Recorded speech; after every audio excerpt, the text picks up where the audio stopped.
स्वागत है तुम सबका एक और वीडियो में। मेरा नाम है अध्यापक, सामने लिखा हुआ भी आ रहा है। और आज की वीडियो में हमें एक नया टॉपिक स्टार्ट करना है जिसका नाम है area of a triangle. NCERT में 4.4 जो टॉपिक है, एक्सरसाइज 4.2 के बाद, शायद ये 4.2 थी, इसके बाद का जो टॉपिक है आज हमें ये करना है। पिछली वीडियो में मैंने ये पूरी एक्सरसाइज ख़त्म करा दी थी, तो उसका लिंक डिस्क्रिप्शन में है, तुम्हें जाके देखना है तो देख लो। और ये वीडियो काफ़ी छोटी होने वाली है, इसमें बस हमें ये सीखना है कि एक ट्रायंगल का एरिया कैसे फाइंड करते हैं डिटर्मिनेंट्स का यूज़ करके। काफ़ी आसान टॉपिक है, तो सीधा टॉपिक की तरफ बढ़ते हैं, बट कूल इंट्रो के बाद। टाइम पे थोड़ा गुनगुनाना, टेंशन फ्री होके तू सुनिए गाना, पढ़ाई अब सबको त्योहार जैसे मनाना है, हर चीज़ का एक time table banana. Area of a triangle using determinants, ये आज का टॉपिक है।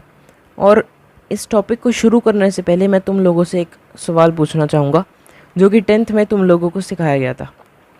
अगर मैं तुम्हें 3 पॉइंट्स देता हूँ, ये 3 पॉइंट्स, और अगर मैं तुम्हें कहता हूँ कि कार्टेशियन प्लेन पे अगर हम इनको प्लॉट करते हैं तो इनको जॉइन करने के बाद जो ट्रायंगल बनेगा उसका एरिया क्या होगा। तो इसका एक फॉर्मूला आपको 10th में बताया था जो कि ये था। अगर किसी को याद है तो, नहीं याद तो मैंने लिख दिया, ठीक है। अब मुझे एक सवाल तुमसे पूछना है कि क्या तुम्हें ये पता ये फॉर्मूला बना कैसे। तो तुम्हारा जवाब होगा नहीं पता, क्योंकि 10th में तो बताया नहीं था। तो ये फॉर्मूला बना है डिटर्मिनेंट से। कैसे, देखो, अगर मैं माइनस को मतलब हाफ को मैं बाहर छोड़ दूं और अंदर एक डिटर्मिनेंट बनाऊं ना, मतलब हाफ को एक डिटर्मिनेंट से मल्टीप्लाई कराऊं, और वो डिटर्मिनेंट क्या हो, x1 y1 1, x2 y2 1, x3 y3 1। तो खुद सोचो, जो 3 पॉइंट्स थे मैंने उन तीनों को ऐसे प्लॉट कर दिया और फिर मैंने 1 1 1 यहाँ लिख दिया। अब जब तुम इस डिटर्मिनेंट को एक्सपैंड करोगे कॉलम 1 के अलॉन्ग, तो तुम्हारा यही फॉर्मूला बन जाएगा। अब क्या ये ज़रूरी है कॉलम 1 के अलॉन्ग एक्सपैंड करना है? बिल्कुल ज़रूरी नहीं है। आप किसी भी कॉलम के अलॉन्ग जब एक्सपैंड करते हो डिटर्मिनेंट को, उसकी वैल्यू तो सेम ही रहती है। तो कॉलम 1 के अलॉन्ग भी जब आप एक्सपैंड करोगे, जो भी आएगा वही आपका आंसर होगा। ये एरिया निकालने का फॉर्मूला आपको 10th से पता है, बस इसकी जो बना है ये आपको मैंने बता दिया। इससे ज़्यादा कुछ नहीं है इसमें, ठीक है। अब अगर आपको 3 पॉइंट्स गिवन है, लेट्स से ये 3 पॉइंट्स, तो इसका आप एरिया कैसे निकालोगे? आप इन तीनों पॉइंट्स को कहाँ पर डालोगे? यहाँ पर, और यहाँ 1 लिख दोगे। जब आप इसको एक्सपैंड करोगे और हाफ से मल्टीप्लाई करोगे तो जो फिगर आएगा ना, वही इस ट्रायंगल का एरिया होगा। समझे? इससे ज़्यादा इस टॉपिक में कुछ भी नहीं है। ये काफ़ी आसान टॉपिक था, मगर जैसे जैसे क्वेश्चंस करेंगे मैं आपको कई चीज़ें बताऊंगा जो आपको याद रखनी है, ठीक है। अब एनसीईआरटी पे चलते हैं। एनसीईआरटी में भी यही बात लिखी है कि अगर ये 3 पॉइंट्स हैं तो इसका एरिया ऐसे निकालते थे आप 10th में। अब इसको हम डिटर्मिनेंट्स में ऐसे लिख सकते हैं, क्योंकि एक्सपैंड करने के बाद वही आएगा। अब जो चीज़ें आपको याद रखनी है कि एक डिटर्मिनेंट की वैल्यू माइनस भी आ सकती है, मतलब नेगेटिव भी आ सकती है, लेकिन एरिया ऑफ अ ट्रायंगल कभी नेगेटिव नहीं हो सकता। वो ज़ीरो हो सकता है, पॉजिटिव हो सकता है, नेगेटिव नहीं हो सकता। तो अगर किसी केस में आपकी डिटर्मिनेंट की वैल्यू नेगेटिव आ रही है तो आपको उसके मैग्नीट्यूड पे ध्यान देना है, ठीक है ना। साइन आपको चेंज कर देना है पॉजिटिव में। लेट सपोज आपका एरिया आया -50, तो आपको -50 नहीं लिखना, आपको लिखना है +50, क्योंकि माइनस डिटर्मिनेंट ने हमें दे दिया, लेकिन एक्चुअली में इसकी वैल्यू हमेशा पॉजिटिव ही होगी, ठीक है ना। आई होप ये क्लियर है। अब एक और चीज़ जो मैं आपको बताना चाहूँगा वो ये है कि जब आपको ये सेकंड पॉइंट जो है ये मैं आपको एक्सरसाइज में बताऊँगा, ठीक है। ये इसको आप छोड़ दो अभी। एक और चीज़ जो ये है कि अगर कोई 3 पॉइंट्स कोलिनियर होते हैं तो जो उनसे ट्रायंगल बनता है उसका एरिया हमेशा 0 होता है। ये बात आपको पता होगी, लेकिन ऐसे क्वेश्चंस भी हैं इसलिए बता रहा हूँ। अब 2 एग्जांपल्स हैं हमारे पास, 17th और 18th, तो दोनों को इसी वीडियो में ख़त्म करते हैं और फिर मिलेंगे अगली वीडियो में। तो 17th एग्जाम्पल क्या कह रहा है? Find the area of a triangle whose vertices are this this and this. ठीक है, तो एरिया फाइंड करना है हमें। बोर्ड पे कॉपी करता हूँ और फिर आपको डिटेल में समझाता हूँ। तो ये कर लिया कॉपी। अब एक कॉमन सवाल जो हर बच्चे के दिल में आता है कि क्या ऐसे क्वेश्चंस करते समय हमें डायग्राम बनाना है? तो इसका आंसर है बिल्कुल नहीं बनाना। ठीक है, डायग्राम के कोई एक्स्ट्रा मार्क्स नहीं मिल रहे। इंप्रेशन सुधारना चाहते हो बना दो, नहीं भी बनाओगे तब भी पूरे नंबर ही मिलने वाले हैं। ठीक है, अब ये हमारे पास 3 पॉइंट्स हैं, इनका एरिया हमें फाइंड करना है, मतलब इनसे बनने वाले ट्रायंगल का एरिया हमें फाइंड करना है। तो सीधा मैं डिटर्मिनेंट पे आता हूँ, लेकिन उससे पहले एक लाइन लिखेंगे, ये वाली। इसमें क्या लिखा है? Area of a triangle with vertices this this and this is. मतलब क्वेश्चन की स्टार्ट करने से पहले हम इंप्रेशन जमा रहे हैं, बस और कुछ नहीं है। ठीक है, यहाँ पर लिख दो आंसर और आप शुरू करते हैं। सीधा आप एरिया लिखो इज इक्वल्स टू हाफ, और डिटर्मिनेंट जो मैंने आपको बताया वो बना दो। तो क्या था डिटर्मिनेंट? 3 8 और यहाँ पर 1 आएगा, -4 2 यहाँ 1 आएगा, 8 मैंने बिगाड़ सा बनाया, और 5 1 और यहाँ पर आपका 1 ही आएगा। तो अब इसको आप एक्सपेंड कर दो और आपका आंसर आ गया। तो कॉलम 2 के लॉन्ग में एक्सपेंड कर रहा हूँ, आप किसी भी रो या किसी भी कॉलम के लॉन्ग एक्सपेंड कर सकते हो। ठीक है, अब हाफ तो बाहर एज इट इज़ रहेगा, और अंदर क्या होगा देखो, कॉलम 2 में 8 और 1 जो है वो दोनों नेगेटिव होंगे। इसका रीज़न मैंने स्टार्टिंग की वीडियोस में दे रखा है। तो यहाँ पर हम लिखेंगे -8, ब्रैकेट में क्या होगा, ध्यान से देखो, ब्रैकेट में होगा आपके पास -4 -5, फिर आएगा +2, और इसके साथ क्या होगा 3 -5, और फिर क्या आएगा आपके पास -1, और ब्रैकेट में क्या होगा, ब्रैकेट में आपके पास होगा 3 + 4, 3 + 4 लिख दिया। अब इसको एक्सपेंड कर लेते हैं, ज़्यादा मुश्किल तो अब बता नहीं है। तो -8 को जब आप -9 से मल्टीप्लाई कराओगे तो 72 आएगा। फिर यहाँ पर आएगा 2 × -2 मतलब -4, और यहाँ आएगा -7। इसको सॉल्व जब आप करोगे तो आपके पास आएगा हाफ × 61, तो मतलब 61/2। और क्योंकि ये एरिया है तो इसके पीछे आप लिख सकते हो स्क्वायर यूनिट्स। आई होप ये क्लियर है, बस इसको सॉल्व किया और कुछ भी नहीं किया। अब स्क्वायर यूनिट्स क्यों लिखा, ये अगर कोई पूछना चाहता है तो उसका भी मैं रीज़न देता हूँ आपको। जब हमें नहीं पता होता कि सेंटीमीटर में है मेजरमेंट या मीटर में है या किस में है, तो हम यूनिट्स लिखते हैं। और स्क्वायर यूनिट्स क्यों लिखते हैं? क्योंकि एरिया है, एरिया हमेशा स्क्वायर यूनिट से ही दर्शाया जाता है, वॉल्यूम हमेशा क्यूब यूनिट से ही दर्शाई जाती है। ठीक है ना, तो इतना आपको पता होना चाहिए। अब आते हैं नेक्स्ट एग्जाम्पल पे, एग्जाम्पल 18th। एग्जाम्पल 18th क्या कह रहा है?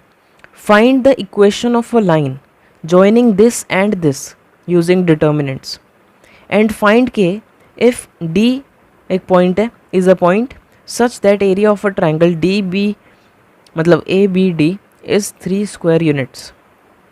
क्या कह रहे हैं? ये 2 क्वेश्चन पूछे हैं इन लोगों ने। सबसे पहले तो कह रहे हैं कि एक लाइन की इक्वेशन बताओ जो कि इन दोनों पॉइंट्स को ज्वाइन करती है डिटर्मिनेंट्स का यूज़ करके। ठीक है, और एक और चीज़ पूछ रहे हैं कि k की वैल्यू फाइंड करो अगर ABD का एरिया 3 होगा। क्वेश्चन आपको समझ आ गया? सबसे पहले आप इक्वेशन फाइंड करोगे और फिर आप एरिया फाइंड करोगे, मतलब एरिया आपको पता ही है, मगर फिर भी आपको डिटर्मिनेंट की फॉर्म में लिख के k की वैल्यू तक पहुंचना होगा। काफ़ी आसान है, मैं अभी बताता हूँ। कॉपी करता हूँ पहले। तो ये कर लिया 18th एग्जाम्पल कॉपी। ठीक है, अब देखो सबसे पहले एक पार्ट करेंगे हम, जो कि है कि इक्वेशन फाइंड करो ए और बी की, मतलब जो लाइन ए और बी से होते हुए गुजर रही है उस लाइन की इक्वेशन फाइंड करो। अब मेरे को आपसे एक सवाल पूछना है। आपने 11th में पढ़ा होगा स्ट्रेट लाइंस, याद है? स्ट्रेट लाइंस में आपको बताया था कि अगर 2 पॉइंट्स आपके पास होते हैं, जैसे कि इस केस में ये दोनों पॉइंट्स हैं, तो इन दोनों पॉइंट्स से लाइन की इक्वेशन कैसे फाइंड की जाती है? याद है आपको कुछ? आप पहले स्लोप निकालते थे, स्लोप इसका 3 आएगा। क्यों? 3 - 0 डिवाइडेड बाय 1 - 0, 3/1 3 होता है। स्लोप 3 आने के बाद आप y = mx + c लिखते थे, जहाँ पर m होता था स्लोप, c क्या होता था? इंटरसेप्ट। लेकिन अब ध्यान से सुनना, अगर मैं इस लाइन को आपको समझाना चाहूँ ना, ऐसे एक ग्राफ बनाना चाहूँ तो 0,0 ये पॉइंट है और 1,3 कुछ यहाँ पर होगा। इनसे होती हुई जो लाइन होगी ना वो 0 इंटरसेप्ट बनाएगी। सी का मतलब होता है इंटरसेप्ट। यहाँ पर ना ये एक्स पे इंटरसेप्ट बना रही है ना वाई पे, 0 है इंटरसेप्ट इसका, तो सी हम हटा देंगे। स्लोप इसका 3 है, तो लाइन की इक्वेशन आएगी y is equals to 3x। थोड़ा क्लीन करता हूँ और फिर डिटेल में समझाता हूँ। ये लिख दिया y is equals to 3x।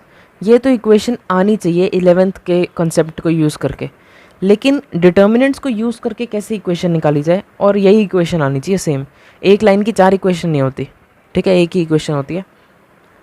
तो अब कैसे किया जाए, इसका एक सिंपल सा तरीका है। आप लेट करो कि ये a है, ये b है, ये हमारा हो गया 1,3 और ये हो गया 0,0। ये जो लाइन है जो इन दोनों पॉइंट से होते हुए गुजर रही है, ये लाइन आगे भी बढ़ रही होगी। और इक्वेशन क्या होता है, इक्वेशन होता है एक लाइन या एक कर्व पे किसी भी पॉइंट की जनरल फॉर्म सॉरी। तो जैसे कि ये पॉइंट है, ये पॉइंट है, हमें नहीं पता क्या, लेकिन इन सब के लिए वो इक्वेशन सेटिस्फाई करती है। तो लेट से एक पॉइंट है x, y इस लाइन पे, ठीक है ना। अब जो इक्वेशन होगी उसमें x और y होगा, ये हमें पता है, और x और y हर पॉइंट को दिखाएगा, ठीक है ना, हर पॉइंट के लिए वो वैलिड होगा।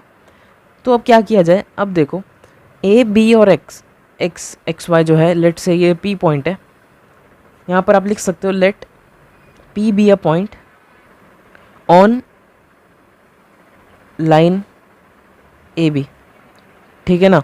और यहाँ p के साथ आप क्या लिख सकते हो, x, y, क्योंकि p के ये कोऑर्डिनेट्स हैं, ठीक है ना, ये लिख दिया आपने। अब एरिया ऑफ अ ट्रायंगल का यूज़ करके हमें पता है कि अगर एक लाइन पे 3 पॉइंट्स हैं तो उनसे बनने वाले ट्रायंगल का एरिया 0 होगा। तो क्यों ना हम लिखें हाफ और 1, 3, 1, 0, 0, 1 और x, y 1, क्यों ना हम ये करें। इसको करने से क्या होगा, इसकी वैल्यू 0 आएगी, ये हमें पहले से पता है, क्योंकि एरिया ऑफ अ ट्रायंगल जिसमें तीनों पॉइंट्स कोलिनियर हैं वो 0 होगा, तो इसको 0 के इक्वल कर दिया।